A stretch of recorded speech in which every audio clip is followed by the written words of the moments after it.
దేవుని బిడ్డలారా, తండ్రి అంటే ఎవరు? తండ్రి అంటే యజమానుడు.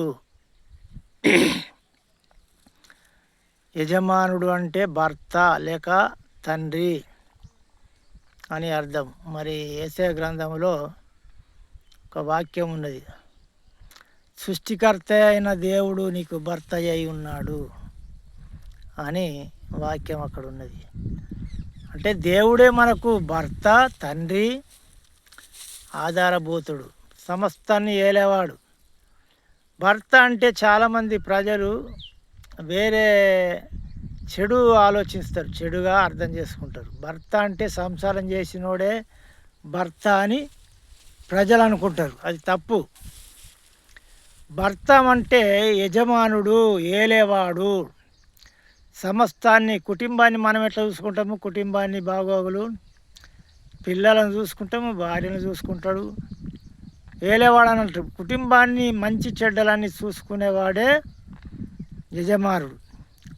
యజమానుడు భర్త, తండ్రి. అందుకొరకే యేసుప్రభును తండ్రి భర్తతో పోల్చి, అంటే భర్తకు అధికారం ఉంటుంది.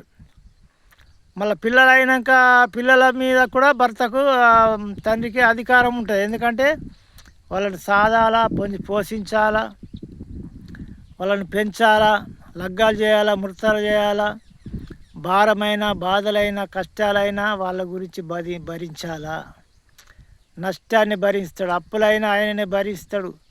ఏది ఉన్నది ఏది లేదనేది చూసుకునేది ఆయన. కాబట్టి మరి దేవుణ్ణి కూడా భర్త అనొచ్చు, లేకుంటే యజమానుడు అనొచ్చు, లేకుంటే మన గురువు అనొచ్చు, పరమ గురువు, సృష్టికర్త అయిన తండ్రి అని పిలవచ్చు, ప్రేమకు తండ్రి అని పిలవచ్చు.